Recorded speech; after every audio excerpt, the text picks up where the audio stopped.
And we are live. Hello, everyone. I hope you are all doing great. Very happy to have you today for this panel on Can Guild help Web3 gaming to move to a more sustainable space? Following a panel we made, I think 2 months ago on guilds and how to educate and grow the play to earn community. We did that with YGG, Blocks in Space, and Morpheus League. We had this conversation, and Gil for sure will play a very important role as Web3 talent pipelines in the futures. And Guild will be the key for gathering, for educating, for upscaling the Web3 native talents. And now it's going to be very interesting to have this conversation with our wonderful speakers that I will be able to introduce very soon. It's going to be really related to the sustainability of the game, which is something massively important, especially for blockchain games. And when we talk about sustainability, we can mention different aspects linked to the success of the game, the engagement of players, the economy, the competitiveness. So it will be very interesting to have the opinion of blockchain games at first and the opinion of guilds also. So without any further ado, I would like to let Oren Langberg, head of marketing at Monkey League, to introduce yourself, Oren, and also the game Monkey League. Sure. Thank you. First of all, thanks for having me here. It's awesome to participate in these panels. I think personally, these panels are super important as part of the education process out there, especially since Web3 and crypto is still relatively new. So definitely applaud that. My name is Oren, as you mentioned. I'm the head of marketing and partnerships at Uncaged Studios, the developers of Monkey League, which is our first Web3 esports release. And essentially, we're at the forefront of really the next wave of Web3 gaming, right? High production value, entertainment value, fun first gaming with sustainable economies. So Monkey League's our first release. Like I mentioned, it's a fast-paced strategy esports soccer game. Sorry, I'm American football game. That's easy to learn, yet hard to master. Essentially, you're building your ultimate team of 4 monkey NFTs or more that fill the positions of striker, defender, midfielder, and goalie.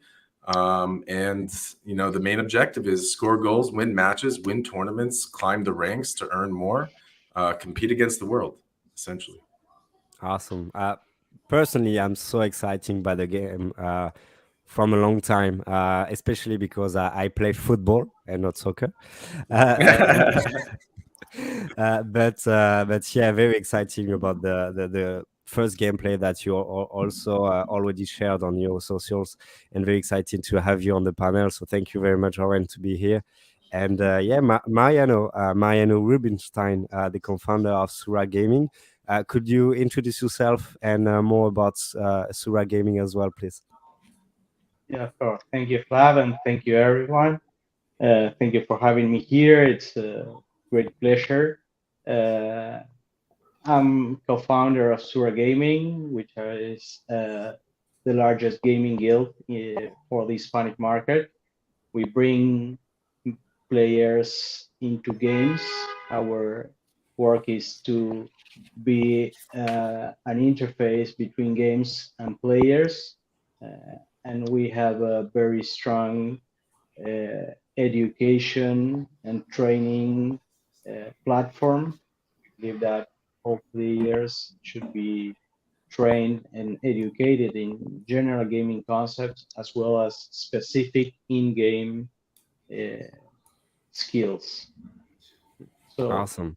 Yeah. Thank you thank you very very much, much. Mariano. Uh, Cholo, your turn. For Play It Forward, can you tell us a little bit more about it? Sure. Thanks, Flavin. Like my co-panelists, I'm very happy to be on the panel today.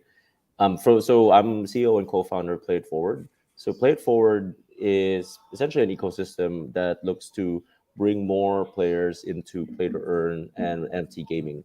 So we do that via a couple of ways. One is, of course, we run our large scale guild. We call it Railings University. We have about 3,000 players across Southeast Asia, primarily Philippines, Indonesia, and we will be opening markets relatively soon with some upcoming partners and announcements there.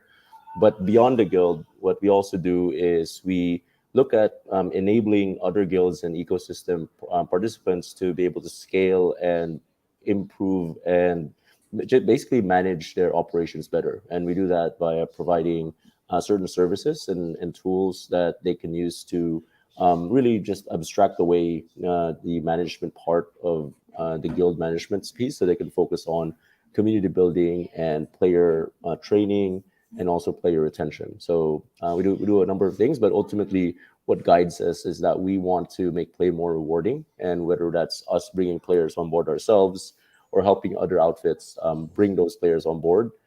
For us, it's a win-win because we're having more and more players enjoy this world of ours, which is Web3 gaming. So yeah, that's us. Back to you, Flav.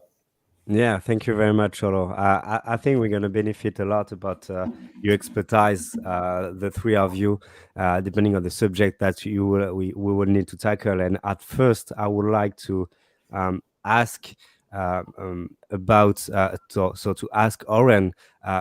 I saw that Monkey League communicated a lot through the month, that you team up a lot with different guilds, YGG, Unix Gaming, all our gaming guilds, Waymaker guilds, a lot of them.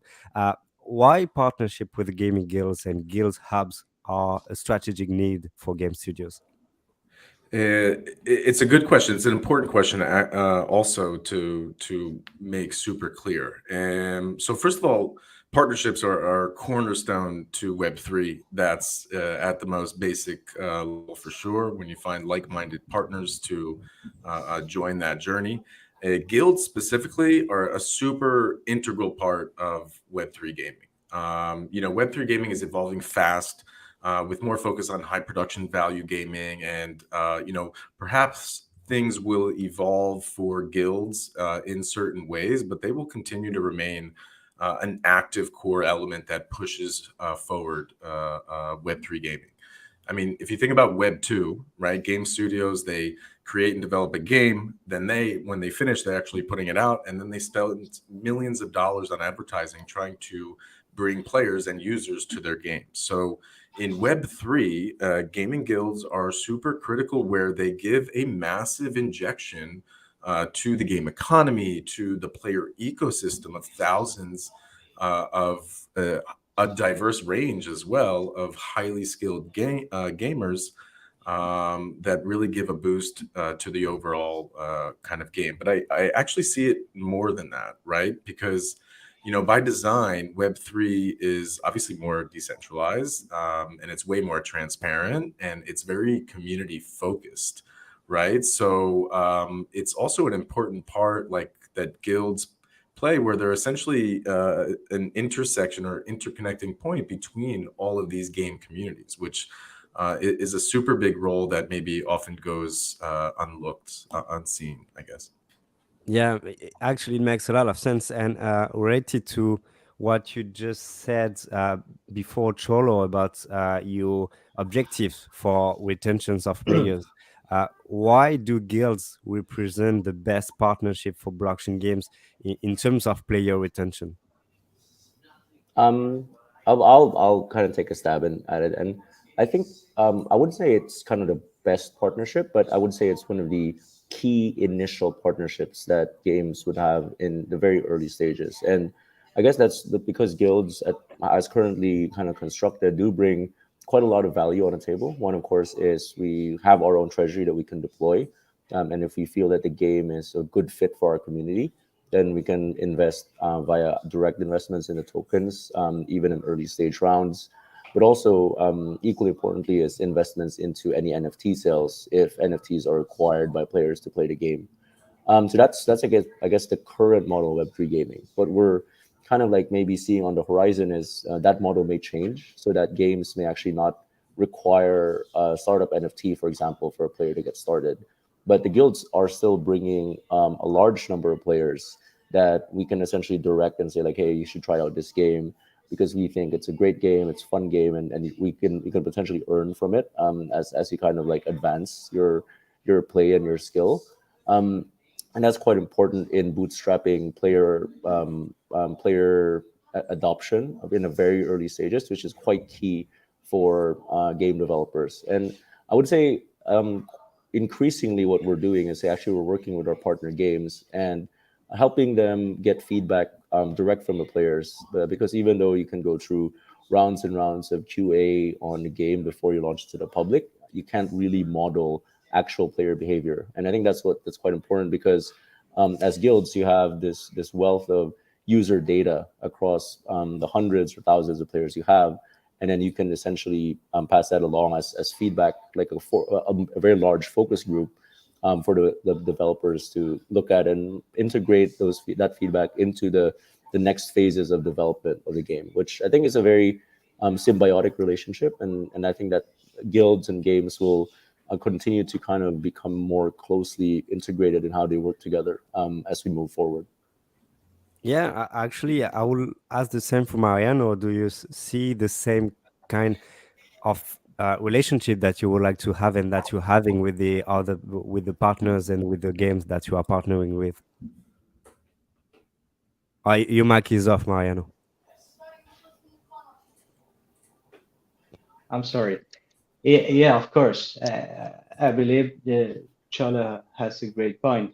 Gaming guilds have existed for a long time and always were like a community, so a group of people playing games. And with the advent of Web3 uh, gaming guilds, everyone look at us as a financiers for games. But I believe that just a one part, and that's an all true because nowadays with the actual cost of NFTs and in-game assets, people have to be able to play and earn, not anymore play to earn. So we see ourselves as an organization capable to interact between games and players and provide them with a community and provide each member with the game they want. So part of our job is to bring as many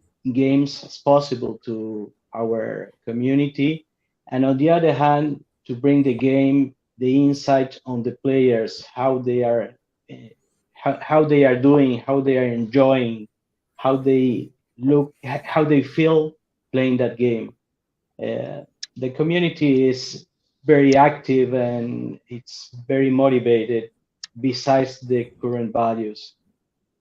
So Hmm. I believe the guilds plays a very important role at the player retention, but it's more about a community and the sense of belonging that brings everything together with the games.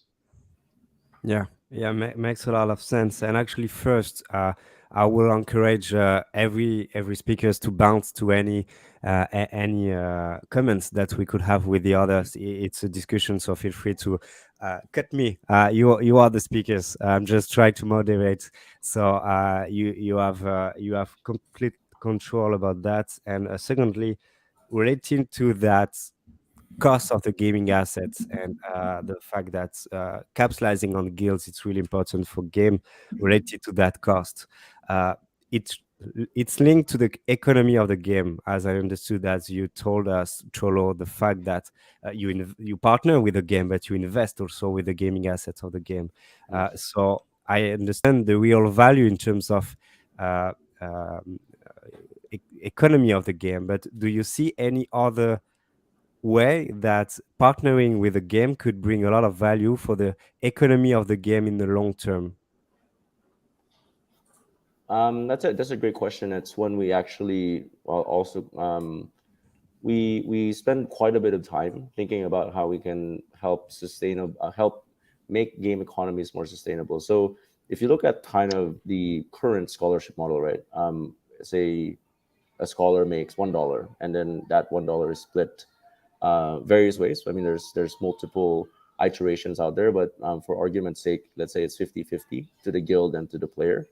For the most part, the scholars and the players, because they really look at this as an income, whether substitute or supplement, would have the inclination to sell those tokens, to liquidate it into fiat or to stable coins.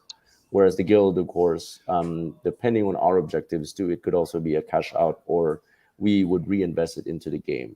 I would say what we see as a trend perhaps moving forward is that guilds should be more cognizant of our responsibility in terms of actually managing that whole dollar. So whether it's encouraging the players to funnel some of that back into the game ecosystem to make their players better, or increasing or improving their gear or their teams of NFTs.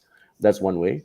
The other way is, of course, is to take our 50% or our share and using that to grow the economy. And growing the economy doesn't mean just putting it back into more NFTs or more spending in the game, but it's also around how can we use that earnings more, I would say more in a more smart manner, like i.e. running tournaments, running events with the game, helping to continue to grow the community beyond just the scholar set, because I think it's in everyone's interest to bring in the player that is not a play to earn player, but a player who just is in it who wants to really just get really good at the game and contribute and just become a whale in the game, right? So I think those are some of the things we kind of think about, and it's something that I think aligns the interests of the game and the guild a lot more closely.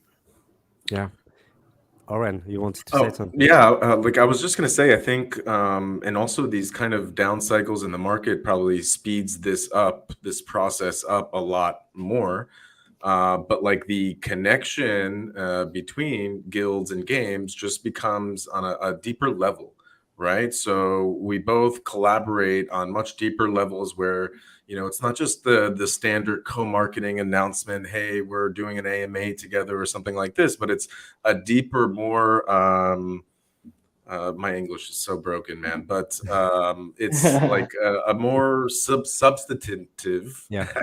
relationship. Like here at Monkey League, we don't, we get a lot of emails and messages from different guilds and things like that. But for us, we want the longer term strategic, deeper relationships where we can, take you a part of each of the development phases and have game testers and, just deepen our relationship to the point where, guys, we're equally invested in this together. How can we come together on a deeper level to further our overall mission, right? So I think that's what it comes down to, and I think we'll see that on a lot more. I talk to a lot of guilds, and I see some guilds really at the forefront and being super proactive on how they can kind of innovate and add deeper levels of collaboration. So it's Yeah, actually, you just mentioned it. Yeah. Yeah, please, Mariano, you wanted to say? Well, I totally agree with Oren, and we are in that path. I don't believe that the usual guild game partnership should be just about buying governance tokens. That's a financial transaction, and that's not long-term. So, just to bring an example, do you hear me? Yeah, we were. I think we lost you for a few seconds. Okay, I was telling that I don't think that buying governance tokens should be the main issue of game and guild partnerships. We just, for example, just sign an agreement with a game, with Minecraft, for the project Mine Crypto, in which we collaborate from alpha testers, beta testers. We coordinate the onboarding of gamers, not to have too many or too few. We do not want to create any imbalance, and we also put at the game disposal all our internal management system, so they can monitor online how our players are using the game, how many hours, how much do they earn in average, in total. And on the top of that, we have created some algorithms using machine learning and artificial intelligence so we can predict, for example, game desertion. And we share everything with the game developer. So this kind of partnership between game and guild are the basics for the economic sustainability. Mm. Actually, this is interesting. For traditional games, the way that games try to figure out the retention of their gamers is based on their technologies and the services and the third parties. Do you feel like maybe a question for everyone, but maybe for Cholo at first, do you feel like the blockchain games will need to capitalize more and more to guilds to be able to bring more analytics figures about what's happening in terms of gamer retentions once the game will be uh, fully launched. I think that's a it's definitely, I think the guilds do have that data, and I think the guilds are able to. I think the great thing that from a game developer standpoint, I think, is that since there's a lot of guilds out there, and which have their own kind of communities, the ability to do kind of like, I guess, ABCDE testing Mm, on certain things is immense, right? Because you can essentially say like, okay, with this guild, I'll run this campaign, or with this guild, I'll run this approach, and you see which one has better player retention. So I think you have that wealth of available audiences and available eyeballs. But I think what will also happen is that the analytics side of the industry is going to catch up, and I think the guilds themselves are very kind of like inclined to use these analytics. We want to make better decisions with our players. We want to make better decisions around where we direct our players' attention, because I think if we really drill down to what it is that players have, it's an excess of time. So the scholarship model was one of the most straightforward ways to monetize that time before, and that will change. But I think what the guilds we want to focus on is how do we essentially maximize the efficiency of our players' time, and then directing them towards where they get the most benefit. And I think that will also then feed into the game developers, because they understand, okay, what is really what do I need to do to get these players to keep playing the game. And I think that's going to be super exciting how that all plays out.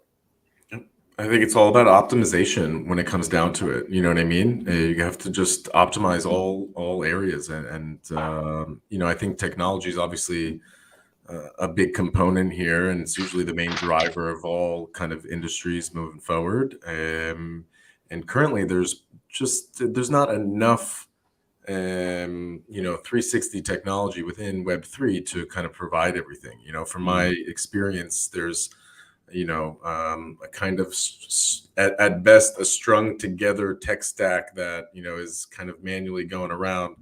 But I think that's natural. Like there's more and more companies popping up as with any product when it comes to adoption. You have your early adopters, and then as it starts to hit the main market, that's where things start to optimize and evolve a lot more. For sure. Data yeah, will be huge. Yeah. that will be huge for sure. And I'm seeing a question in the audience. Obviously, you can ask any question related to the topic we have today for sure, and I will be able to address it to the different speakers. And I'm seeing the question. I will keep it for the end. So sorry for that if I don't use it for now.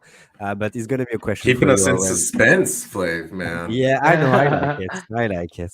Uh, Keeping uh, us in more suspense will suspense. be that it's gonna be a question just for you, Oren. So be prepared. Okay. When gameplay, that's when it's gonna be. When game. No, no. Actually, Oren, you Talk to me. mentioned that just before. You are in different phases of the game. You just announced the staking program actually a few days Hmm. ago. Uh, is it really?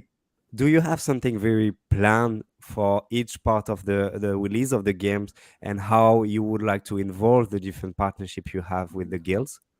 Oh, totally. Like, and especially, I mean, again, I look at it as, strategic partnerships and, community and community, right? So there's a lot of community related stuff as well, for sure. And it's not just like an announcement, it's more a deeper level of kind of combining communities.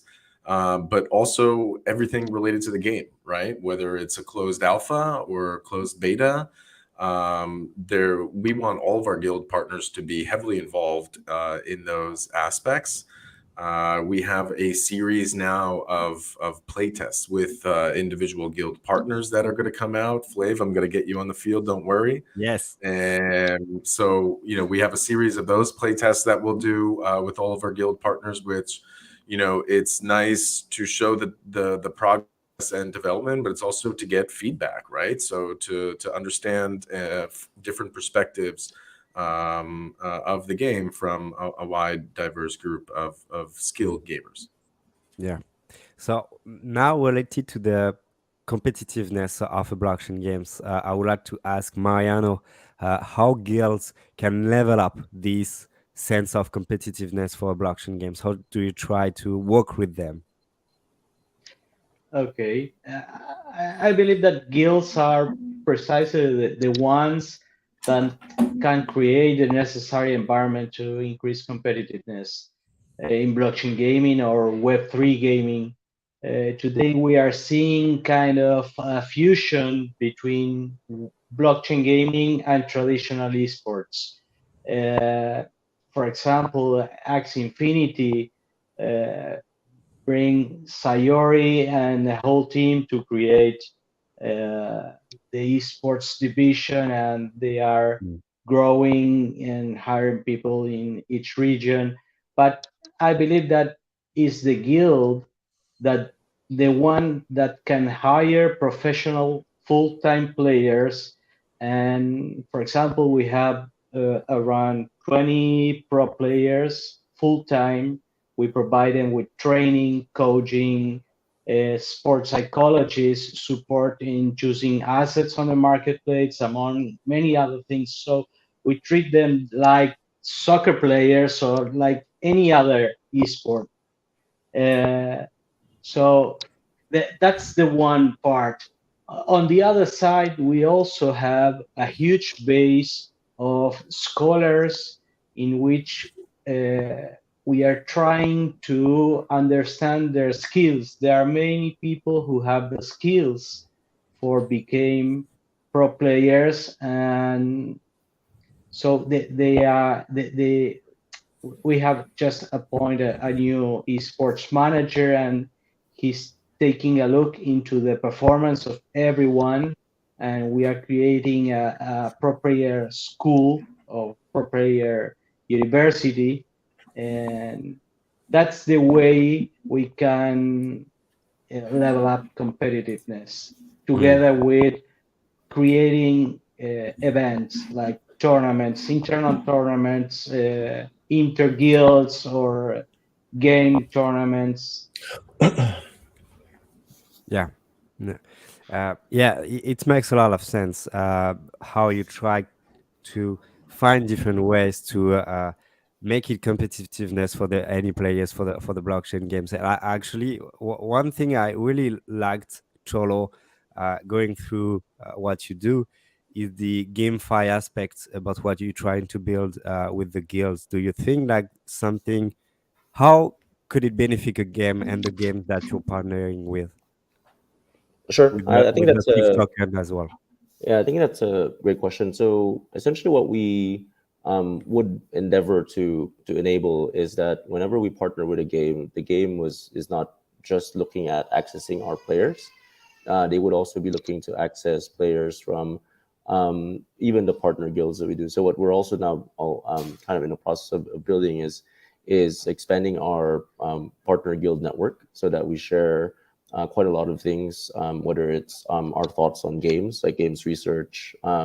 We do have an in-house research team that provides us with analysis on games that have come out or upcoming, whether it's a good fit, and kind of like ranks and scores them across a rubric of like playability, tokenomics, community, as well as other factors. And what we kind of like found is that a lot of guilds do face quite similar challenges and quite similar constraints in this current environment. So having those kind of like that guild network and being able to share kind of like technology and research with them means that we can approach games with a much more complete offering, so to speak. So I think for the games that we partner with, we of course would like to integrate our tech stack very closely with them. And then once we get that done as a kind of pilot for our guild, then we can roll it out to more of our partner guilds. And that allows games to essentially scale their access to guilds that they may not be already in contact with or wouldn't have kind of like run into in their kind of marketing or their network. So I think it's quite interesting, I would say, where initially people started like building their own walled gardens, but I think as the space evolved, you bump and run into the same people over and over again, and it just turned out like, hey, there's more benefits in partnering up rather than competing. Okay, got it. Thank you. Oren, I hope you're ready for the questions. Oh, this is the question? Okay. Yeah. Let me show it to you. So for breeding, are the guilds going to participate in that? I think the breeding for the Monkeys League, if I may say. Also, will they have special guild next gen monkey NFT? I like this question because actually I have a YGG character for the Titan Arena. It was one of the reason why I decided to got it. So is it something that you would like as well to develop for the game? So we do many different types of partnerships, and some of those partnerships have, you know, co-branded or limited edition like branding of Okay. that partner, whether it's a football club, wink wink, or it's a professional player, wink wink wink, or it's one of our partners, right? So we did something several months ago in the beginning during the holidays with YGG. So that's definitely something that we can do. I think if you're a community member and you're kind of seeing all these guilds and you're like, oh, wow, they're just going to kind of dilute me and things like that, especially with these limited edition drops, it's really like a drop in the water compared to, you know, the total amount of monkeys. And also when you zoom out in the grand scheme of things, right, they provide a lot more value inside of the community, inside of the game economy and player ecosystem that then positively impacts that person who also holds a Monkey League game asset that increases in value because the whole ecosystem and network value of the game is strong, and also the value of the currency as well. And guilds will take part in breeding. You know, who am I to deny, you know, two monkeys of love? You know what I mean? I'm not in that position. But it's like we took all of this into consideration, right? So our breeding mechanism, we have control mechanisms in order to control the growth of our player ecosystem and economy. We've also been able to learn from other games that you know, have hit certain kind of obstacles and have population growth out of control and don't know now what to do with them, then it impacts the economy. Everything needs to be meticulously modeled out and thought of every possible scenario. I mean, that's typical in game development and economy management and modeling. And so, you know, there's breeding capsules and there's breeding caps per monkey. So everything's kind of been thought out. And yeah, I mean, we're here to build this Monkey League community to millions and millions of players. That's for sure. Fantastic. Yeah, sure. I will look for the YGG monkeys very soon. I'm gonna get you your own Flav monkey, Flavor Flav, like the rapper. Flavor Flav from France. Actually, that's what. No, I'm gonna no. Actually, when I was young, that's something I used. Flavor Flav, but that was a long time ago. You see, I'm bringing it back, man. Yeah. Thank you for that, Oren. So, I wanted to ask our two guilds here. You know, guilds with what happened to specific games. and to specific guilds as well, can be seen as these ecosystems of players trying to really maximize their revenues by playing the game. Stop. Forgetting the fact that they will you have to take into account the fun and the competitiveness part of the gameplay. How do you address these kind of critiques who come a lot from the outside world, if I may say? How do you try to convince them about what you're doing? If I may start with Mariano. Yeah, of course. I believe that denying that at some point everyone is here to make money is foolish. So uh, we don't go that way. But what we think that there is many ways of making money without squeezing the players. So we we think always in a long term. Uh, we are strongly believers that creating communities and enlarging the community and giving all the community members a sense of belonging and tools like education, like Mm, training, like special access to some specific parts of different games, creating esports, competitiveness, and a whole ecosystem brings that uh, to a different point of view in which we can create another view from the gaming guilds. So we have created many events, both virtual and real life. We just created a few weeks ago a soccer tournament, and we have invited many content creators from different guilds, and it was a terrific event. Everyone was happy. So money will come in many different ways. We don't have to squeeze any player, and we are just the opposite. We mm. are on the community building, and we believe that in this bear market, it's the right time to grow, to build, and to invest. Perfect. Perfect. Thanks, Mariano. Cholo, do you share the same feeling? Education, building a community.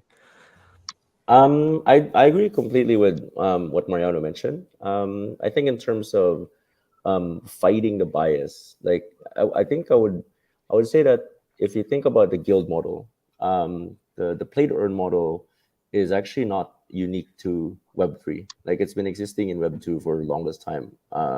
It existed when I think I would say as early as the first real play to earn game, which was Diablo 2, when you had essentially guys that would continue repeating the game, getting loot, and then selling it on the black market. So I would say what Web3 has done is that it has allowed for that model to be scaled in a much more meaningful way, and as be able to touch lives of players in markets and the underserved communities in the developing world, which I think is very powerful, and that narrative is here to stay. But I do agree with Mariano that the space needs to move beyond looking at that as the only way for a player to earn from gaming. There's multiple ways to earn, as he had mentioned, and I think he laid out all of those various ways. And I would say the guilds have I think the guilds will evolve to encourage and nurture all these various types of earning. I think there will still be scholarship guilds. They're not disappearing. I think that for as long as there's in-game economies that allow for a scholarship model to thrive, there will be demand and supply for it. But I think there are also going to be guilds that are focused on esports. There will be guilds that are focused on funding and nurturing creators. There will be guilds that will be focused on providing players as a service to games. So I think the types of guilds will become richer, and I think that means the player experience becomes much better. And I think that's really great for a player, right? Because as long as the UX keeps improving, there's more reasons to keep coming back and trying out NFT blockchain gaming via the guilds. So interesting. And maybe as the last question, Oren, I could have to you is, so we know the situation of the market. Um, we could be in the build market. What do you think about your situation with the game and all the things that you need to do yourself? What's your reaction facing the situation of the markets? First of all, I love how everyone says, it's a bear market. Now's the time to build. But, we're building all year round, man. Bull, bear, or cheetah, we're building. I don't know what. It's like when it's a bear market or a bull market, let's just Relax. ride the wave. Yeah, it's a bear market. Let's start working. No, so we're constantly building. We have very aggressive timeline, a very aggressive features coming out. Bull, bear, doesn't matter. We're constantly building. And I'm very empathetic to the entire market, but I do look at it as at a more practical standpoint, where every kind of new emerging industry has transition periods. They have kind of down cycles, and in these down cycles, there's a lot of good people that are good projects that fall that just weren't able to get more funding, and there was also a lot of, excuse me for my language, shitty projects out there that rightfully didn't get any money or more money. So I kind of see it from the big picture, right? Putting aside like that, there really are quality projects out there that are not able to, just because of timing issue. If it was 6 months earlier, they'd be good.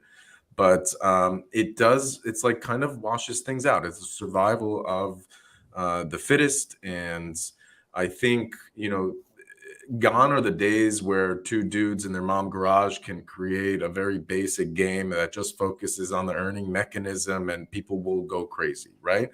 No Web3 game in the future that can't survive in Web2 will survive and sustain in Web3. And the key to that is top quality production value, entertainment value, a balanced emphasis, even if not a more of an emphasis on the playing aspect, right? When we build our games, and everyone should ask themselves this when they're building their games: if you had money, would you still play the game? That's what we want to ask, and the answer should be yes. So we're a play and earn, game, and that's the future there, where quite frankly, untamed reward systems and just everyone being rewarded no matter what is not sustainable, right? Like, we are in it to build games that last a lifetime, not a couple of years. Yeah, fantastic. Thank you very much for everyone to be able to have these conversations. I think it was very interesting to have your point of view and your opinion about this aspect of the guilds and how to why the partnership between a game and the guilds matter in terms of every aspect of the game itself. So thank you again. Thank you for being here. Hope everyone enjoyed it. My pleasure. And I hope to see you very soon. Thank you very much. Much love. Thank Thanks you for having me. us. Thanks, everyone. Bye bye. Bye, guys. Thank you. See you guys.